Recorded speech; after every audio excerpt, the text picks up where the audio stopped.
So student, today we are going to discuss the next topic, that is a thyroiditis. ये हमारा thyroid gland का second last lecture है, thyroiditis है। और इसके बाद हमारे थायराइड के ना ट्यूमर्स हैं, ठीक है इंशाल्लाह। तो फिर इस तरह आपका थायराइड कंप्लीट हो जाएगा। नेक्स्ट जो हम स्टार्ट करेंगे वो पैराथायराइड है, उसके 2 लेक्चर्स हैं। उसके बाद आगे फिर आपका मेरे ख्याल में एड्रीनल ग्लैंड है, उसके 2-3 लेक्चर्स हैं। तो इसी तरह इंशाल्लाह फिर ना ये आपका वाइंड अप हो जाएगा इसका एंडोक्राइन की जो सर्जरी है। इसके फौरन बाद हम इसके बिल्कुल इसी सीक्वेंस के साथ ना आगे रिस्पायरेटरी की है, और वो इतनी लंबी चौड़ी नहीं है, ठीक है। वो मेरे ख्याल में कुछ 4-5 ही लेक्चर होंगे। और उसके वेरी नेक्स्ट जो है ना वो आपकी कार्डिक थोरेसिस सर्जरी है, ठीक है। तो वो साथ सीवीएस की भी हो जाएंगे। तो ये 3 सिस्टम हो जाए ना तो एक बंदे को थोड़ा सा ना मतलब कि कॉन्फिडेंस आ जाता है कि यार काफी सारा हमारा जो मतलब सर्जरी का पोर्शन है। हाँ, इवन दो जब बंदा जीआईटी की सर्जरी कर लेता है ना फिर बड़ा कॉन्फिडेंस आ जाता है, फिर उसको मतलब सर्जरी की बातें समझ आना काफी हद तक समझ आ चुकी होती है। फिर जो छोटे मोटे सिस्टम है या जो जनरल सर्जरी है ना वो सिर्फ रह जाती है इंसान की, ठीक है। तो आपको इंशाल्लाह वो सर्जरी आएगी भी, और आएगी फिर डिटेल के अंदर। ये नहीं कि हम वो टू द पॉइंट नहीं पढ़ रहे, हर चीज को हम डिटेल के अंदर देख रहे हैं। स्टार्ट करते हैं बच्चों आज का टॉपिक, दैट इज थायरोडाइटिस। हमने बेसिक के अंदर पढ़ा था थायरोडाइटिस, उसके अंदर मैंने आपको हशीमोटो थायरोडाइटिस, उसके बाद हमने उसके अंदर पढ़ा था पोस्टपार्टम थायरोडाइटिस था, उसके बाद रिडल थायरोडाइटिस था, उसके बाद ग्रैन्युलोमेटस थायरोडाइटिस। तो ये सारी टाइप्स हैं थायरोडाइटिस की, वो हमने बेसिक के अंदर भी पढ़ी है, फिर हमने मेडिसिन के अंदर भी ये सारी बातें ऑलरेडी डिस्कस कर चुके हैं, ठीक है जी। आज हम देखते जा रहे हैं एक नए एंगल से कि सर्जरी हमारे पास थायरोडाइटिस को किस तरह डील करती है, और यहाँ पर हमें क्या कुछ नई चीजें सीखने को मिलती हैं, ठीक है। सो सबसे पहले, what is the thyroiditis? Thyroiditis is the inflammatory condition of your thyroid gland. Thyroiditis is the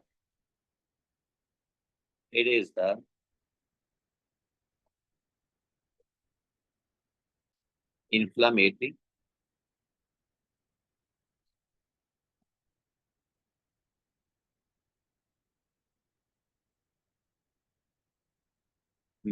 condition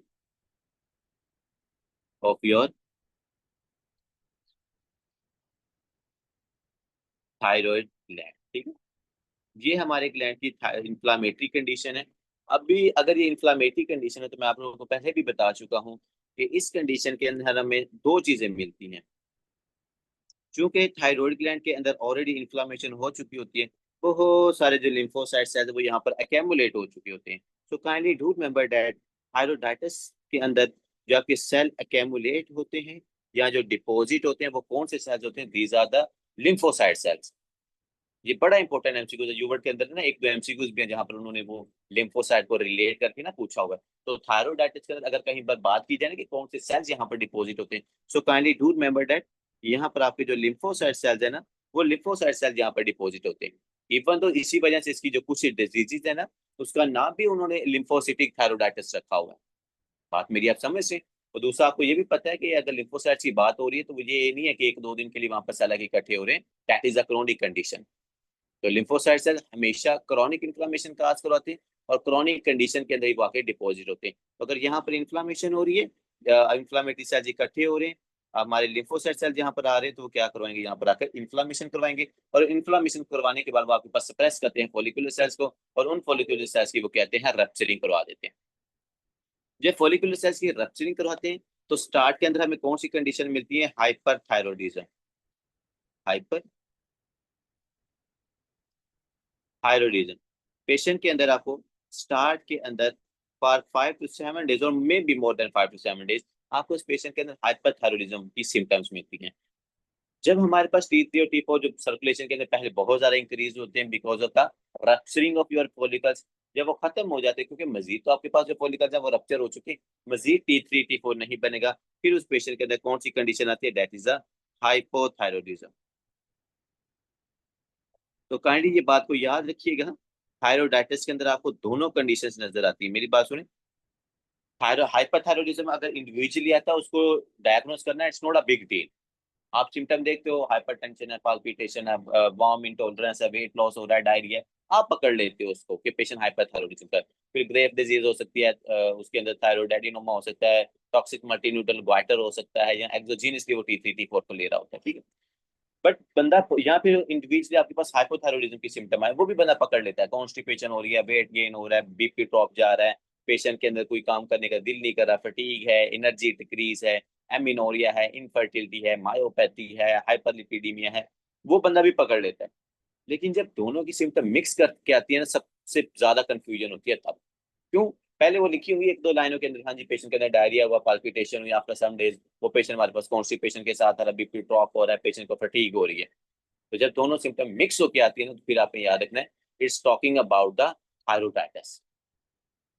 तो जो दोनों कंडीशंस क्रिएट होती हैं वो हमारे थायरोइडाइटिस वाले पेशेंट के अंदर ही होती है, जिसमें स्टार्ट के अंदर हाइपरथायरॉयडिज्म की सिम्टम आती है, फिर उस पेशेंट में हाइपोथायरॉयडिज्म की सिम्टम्स आती है। ठीक है, तो यहाँ पर हम लिख लेते हैं इस कंडीशन में क्या हो रहा है, इंक्रीज T3 एंड T4, और यहाँ पर क्या है, डिक्रीज T3 एंड T4। ठीक है, और यहाँ पर हमारे पास कौन से सेल स्टूडेंट्स इकट्ठे होते हैं, those are beautiful lymphocyte cells. ये मैं बार बार आपको बता रहा हूँ, क्या कौन से सेल्स होते हैं, लिम्फोसाइट सेल्स।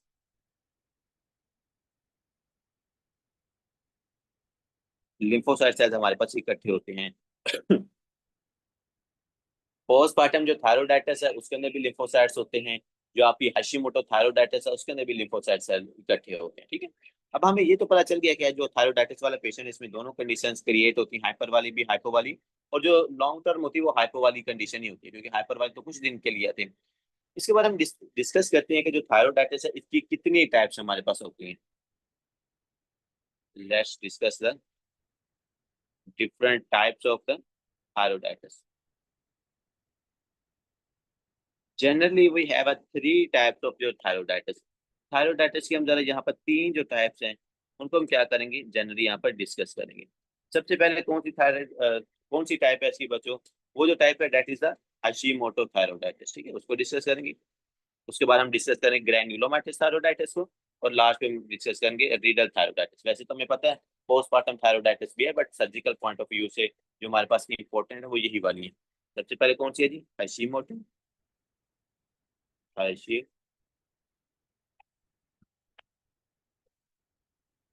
हाशिमोटोस थायरोइडाइटिस।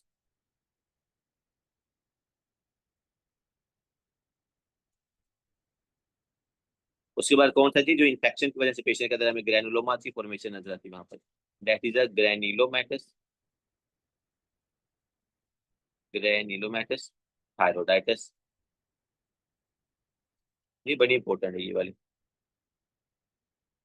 ये मैं आपको तीसरी दफा पढ़ा रहा हूँ ये वाली डिजीज। और उसके बाद है जी हमारे पास रीडल थायरोइडाइटिस। तो 3 3 दफा तो मैंने सिस्टम आप लोगों को पढ़ा दिए, बस आप लोग एक दफा पढ़ लीजिएगा अच्छे से। रीडल थायरोइडाइटिस, रीडल थायरोइडाइटिस। ठीक है जी, तो ये 3 टाइप्स हमने यहाँ पर डिस्कस करनी है। एक हमारे पास है Hashimoto thyroiditis, granulomatous thyroiditis and the Riedel thyroiditis. जिन कंडीशंस के अंदर आपको क्या नजर आता है, पेशेंट के अंदर है इन्फ्लामेशन नजर आती है उस पेशेंट के थायराइड ग्लैंड के अंदर। ठीक है, अब हम इनको एक एक करके जरा डिस्कस करते हैं। सबसे पहले जिस टाइप को हम डिस्कस करेंगे that is your chronic lymphocytic thyroiditis. कौन सी है जी, सबसे पहले कौन सी टाइप डिस्कस करनी है हमने, क्रॉनिक लिम्फोसिटिक लिम्फोसिटिक थायरोइडाइटिस। अब आप में से काफी सारे स्टूडेंट्स कंफ्यूज होंगे कि सर ये तो टाइप आपने ऊपर लिखी नहीं है, तो ये कहाँ से आ गई है लिम्फोसिटिक थायरोइडाइटिस। स्टूडेंट्स यही जो आपके पास क्रॉनिक लिम्फोसिटिक थायरोइडाइटिस है, ये आपकी हाशिमोटो थायरोइडाइटिस का दूसरा नाम है। हाशी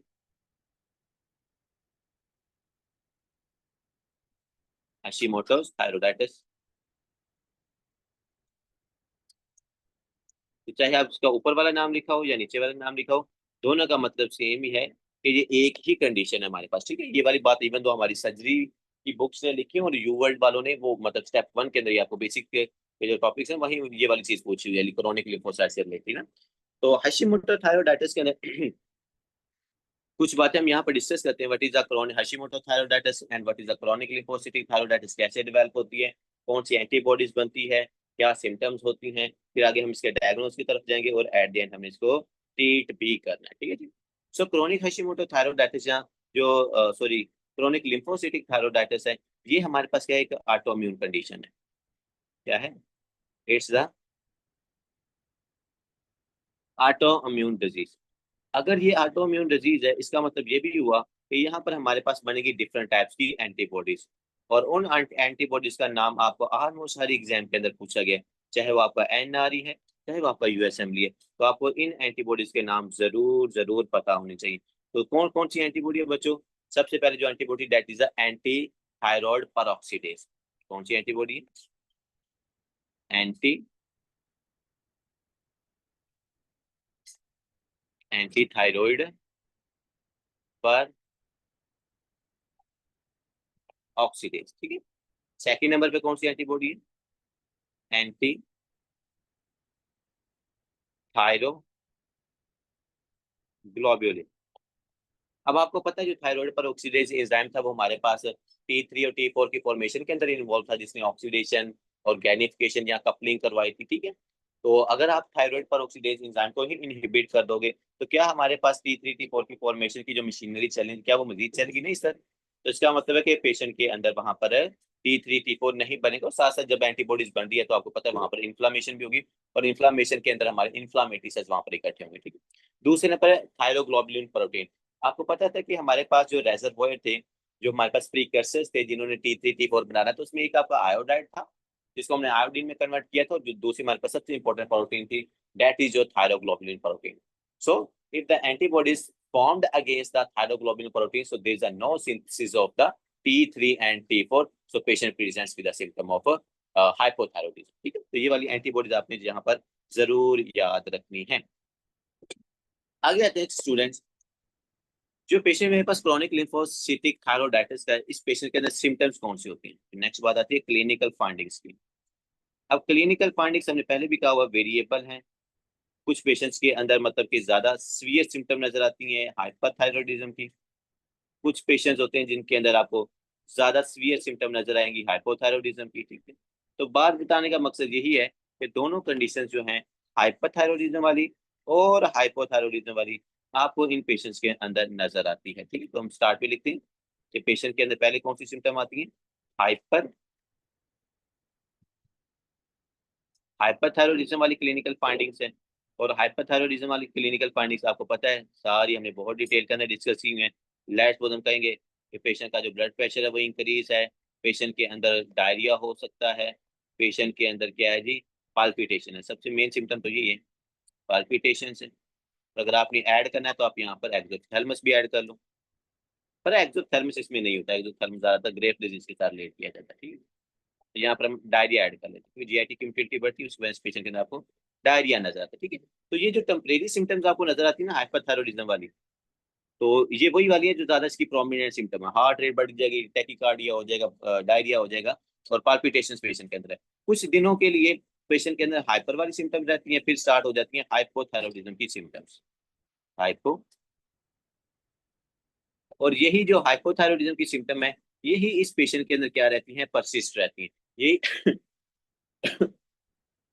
सॉरी, यही जो सिम्टम है ये इस पेशेंट के अंदर ज्यादा देर तक रहती है, क्योंकि अब पेशेंट के अंदर T3 और T4 तो नहीं ना बनना, तो आपको उस पेशेंट के अंदर फिर हाइपोथायरॉयडिज्म की सिम्टम्स लॉन्ग टर्म नजर आती है, जिसमें पेशेंट के अंदर कॉन्स्टिपेशन है, जिसके अंदर पेशेंट की एटीपी कंज्यूम नहीं हो रही, तो आपको पेशेंट का वेट गेन नजर आता है, constipation, weight gain.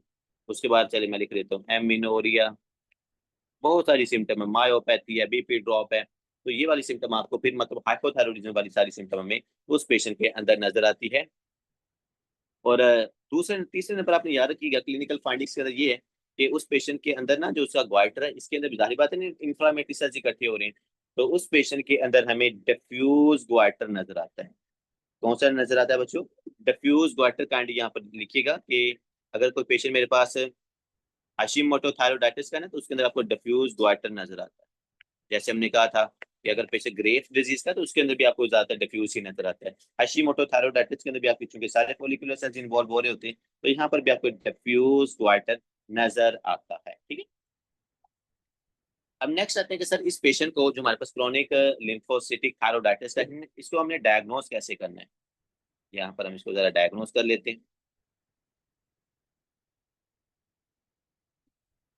Diagnosis of the, क्योंकि पूरा हमने चाहे चीजें मतलब रिपीट हो रही हैं, बट ये है कि हमने पूरे एल्गोरिथम के साथ सिंक्रोनाइज तरीके के साथ सारी चलें, ताकि कल को हमारे अगर नोट्स भी बन जाए तो आपको उसको स्टडी करना इजी हो, कि पता चल रहा हो कि भाई पहले सिम्टम्स है, फिर डायग्नोज है, फिर हमने उस पेशेंट का ट्रीटमेंट करना होता है।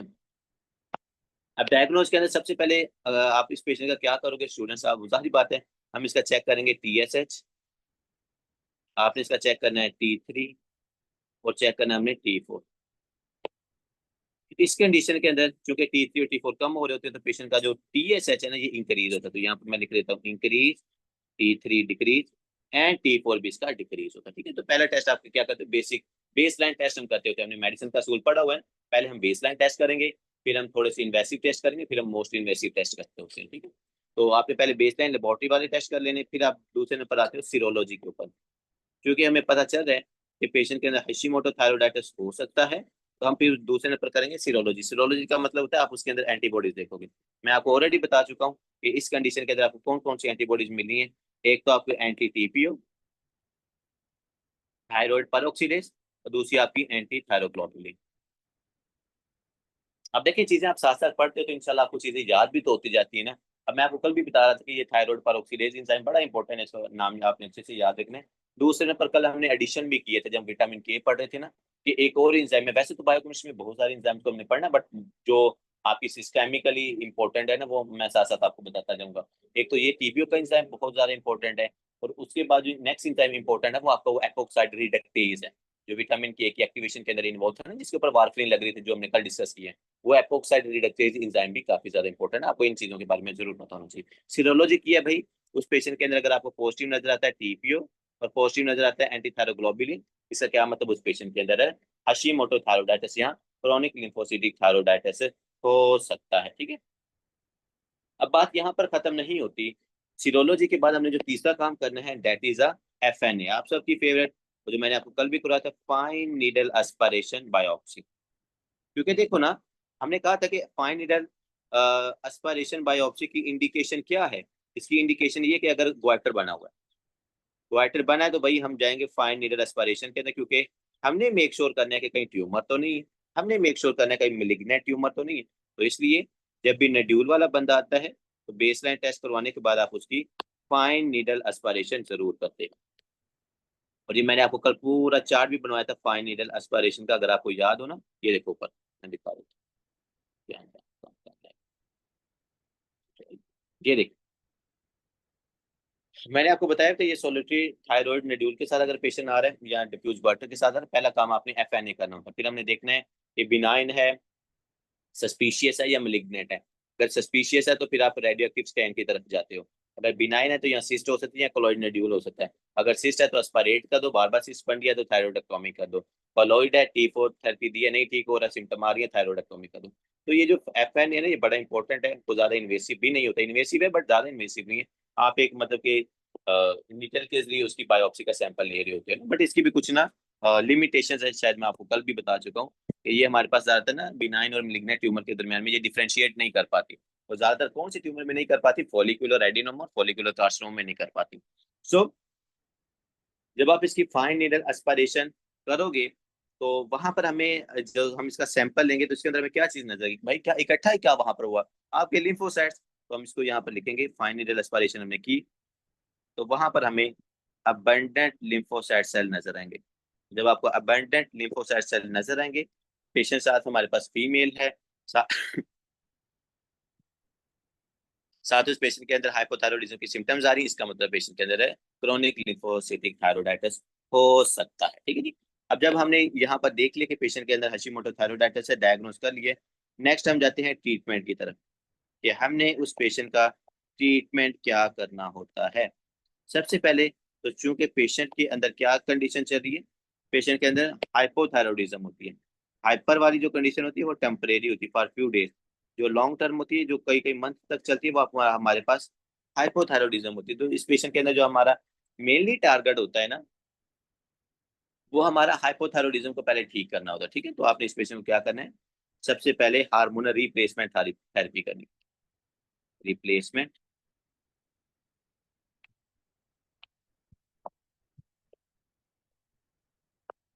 Replacement dose of thyroxine. हाँ जी, मुझे बताएं जरा, कितनी थायरोक्सिन की डोजेज देनी है जी doctor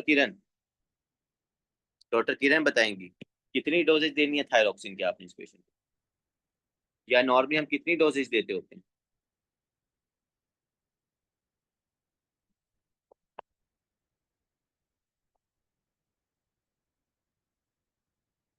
what is the normal doses of the thyroxine? 150 microgram, ठीक है जी। तो हम इस पेशेंट को जो थायरोक्सिन की डोजेज देते हैं वो 150 माइक्रोग्राम देते हैं, गुड हो गया। ठीक है। इसके बाद आते हैं कि सर अगर उस पेशेंट का जो ग्वाइटर का साइज है, या मतलब कि जो उसकी नेक इनलार्जमेंट है, मतलब थायराइड इनलार्ज हो रहा है ना, अगर उसका साइज बढ़ रहा होता है ना, तो फिर हम पेशेंट की थायरोइडेक्टोमी भी करते हैं। तो अगर कोई बंदा आपसे पूछता है कि हाँ भाई बताएं कि इस पेशेंट के अंदर हशीमोटो थायरोइडाइटिस वाले पेशेंट कहते हैं मैंने थायरोइडेक्टोमी कब करनी, क्या उसकी इंडिकेशन है, तो आपने बताना है भाई कि इंडिकेशन इसकी ये है कि अगर उस पेशेंट को ग्वाइटर की वजह से कंप्रेसिव सिम्टम्स आ रही हैं, उसका एसोफेगस कंप्रेस हो रही है, उसकी ट्रेकिया कंप्रेस हो रही है, तो फिर हम उस पेशेंट की थायरोइडेक्टोमी करेंगे। ठीक है, तो यहाँ पर हम लिखते हैं अगर उस पेशेंट के अंदर डिस्निया, या अगर उस पेशेंट के अंदर आपको डिस्फेजिया नजर आता है, तो ये कंप्रेसिव सिम्टम है, तो फिर आप उस पेशेंट की थायरोइडेक्टोमी कर देते हो। ठीक है, तो ये था हमारे पास पेशेंट के अंदर हाशिमोटो थायरोइडाइटिस के अंदर आपने किस तरह अप्रोच करनी है। अब हम आते हैं अपनी नेक्स्ट कंडीशन की तरफ। नेक्स्ट कंडीशन कौन सी है स्टूडेंट्स? दैट इज द ग्रेन्युलोमेटस थायरोइडाइटिस, या जिसको हमने कहा था सब एक्यूट डी कॉर्वेंस थायरोइडाइटिस, जो कि बच्चों में ज्यादा कॉमन होती है। जिसको हम लिखते हैं जरा, ग्रेन्युलोमेटस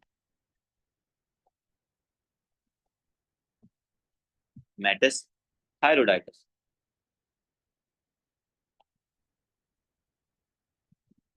ग्रेन्युलोमेटस थायरोइडाइटिस के अंदर ज्यादातर इसके अंदर ये इन्फ्लामेशन की वजह से ग्रेन्यूल्स बनते हैं ना, इसलिए इसको ग्रेन्युलोमेटस थायरोइडाइटिस कहा जाता है। इसका दूसरा नाम क्या है? इसी को हम कहते हैं सब एक्यूट। सब एक्यूट का वर्ड जहां पर भी लिखा जाए ना, इसका मतलब होता है कि सिम्टम खुद ही ठीक हो जाती है मोस्टली। सब एक्यूट डी कॉर्वेंस, डी सब एक्यूट डी कॉर्वेंस थायरोइडाइटिस।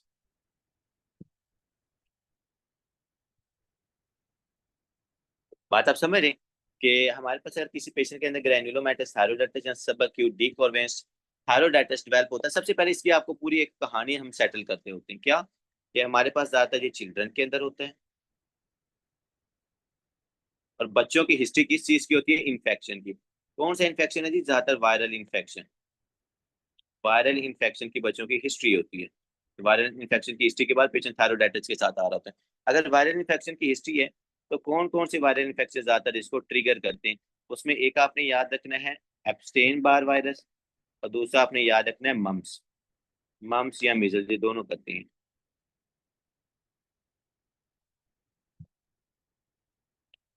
फर्स्ट एड के अंदर हमने सिर्फ वायरल कहा था कि वायरल इन्फेक्शन होंगे, लेकिन कौन कौन से होते हैं? एप्स्टेन बार वायरस, मीजल और मम्स, ये चीज आपने याद रखनी है।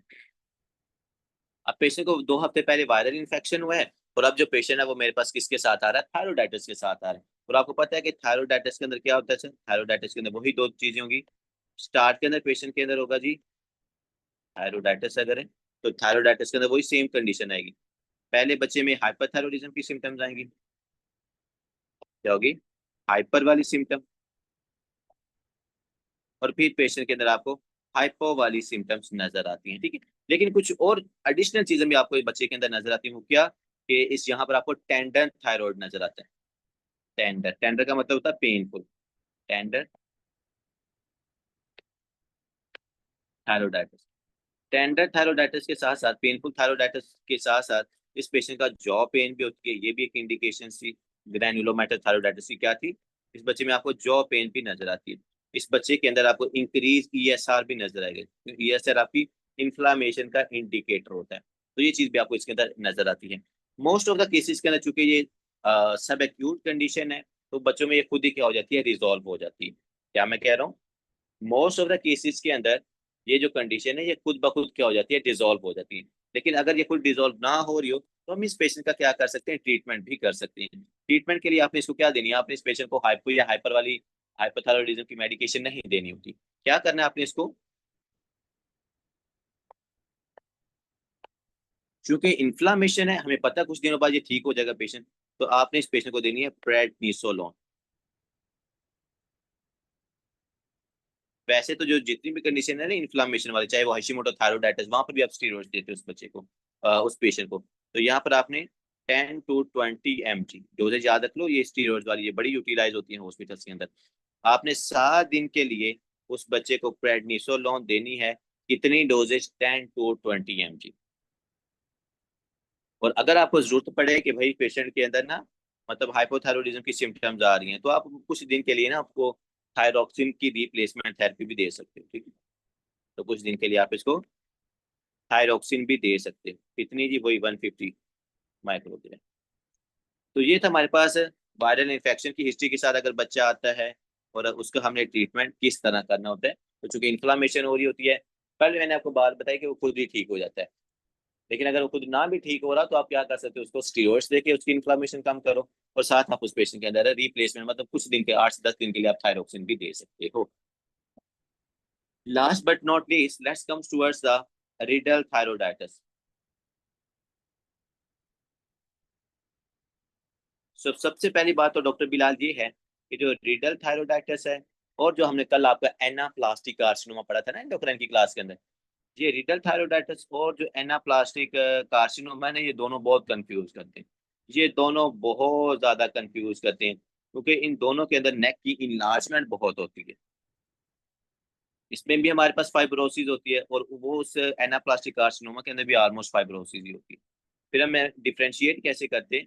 On the basis of the biopsy. आपको बायोप्सी करते हो, फिर जाके पता चलता है कि भाई वो एनाप्लास्टिक कार्सिनोमा है या रीडल थायरोइडाइटिस है। रीडल थायरोइडाइटिस है क्या? कि अगर उस पेशेंट के अंदर थायराइड ग्लैंड के अंदर बार बार इन्फ्लामेशन हो रही, ठीक है, तो हम इसको लिखते हैं recurrent, recurrent inflammatory, recurrent inflammatory condition that cause fibrosis of the thyroid, ठीक है। कि आपके थायराइड ग्लैंड की क्या हो जाए? That cause fibrosis of the thyroid gland. कि बार बार पेशेंट के थायराइड ग्लैंड के अंदर इन्फ्लामेशन हो रही थी, और अब इन्फ्लामेशन के बाद वो क्या होगी, वहां पर फाइब्रोसिस, कोलेजन डिपॉजिट हो गया, फिब्रोब्लास्ट सेल्स एक्टिवेट होते हैं, वो कोलेजन को रिलीज करते हैं, जिसकी वजह से वहां पर ना फाइब्रोसिस होना शुरू हो जाती है। That cause fibrosis of the thyroid gland. अब चलिए, फाइब्रोसिस तो बात समझ में आती है, लेकिन इस फाइब्रोसिस का हमें जो ज्यादा नुकसान है वो क्या हो सकता है, ठीक है। अगर मैं यहाँ पर आपका ब्यूटीफुल थायराइड ग्लैंड ड्रॉ करता हूँ, अगर हम क्या करते हैं यहाँ पर आपका ब्यूटीफुल थायराइड ग्लैंड ड्रॉ करते हैं, तो उसके अंदर जब फाइब्रोसिस होगी ना, ये देखिएगा,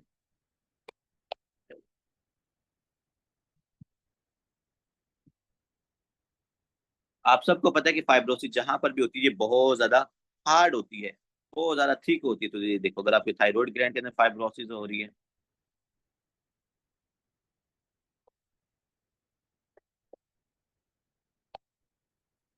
तो ये इतनी ज्यादा हार्ड होती है कि आपकी फर्स्ट एड ने इसके लिए वर्ड यूज किया है, hard like a rock. Fibrosis thyroiditis के लिए उसने क्या वर्ड यूज किया है? Hard like a road rock, मतलब इतनी ज्यादा ये सख्त हो जाती है फाइब्रोसिस की वजह से। अगर सर पेशेंट के अंदर रीडल थायरोइडाइटिस हो रहा है, इतना ज्यादा थायराइड ग्लैंड की इनलार्जमेंट भी होगी है, तो इससे पेशेंट के अंदर मतलब कि प्रॉब्लम क्या होगी? तो यहाँ पर हम लिखते हैं क्लिनिकल फाइंडिंग्स।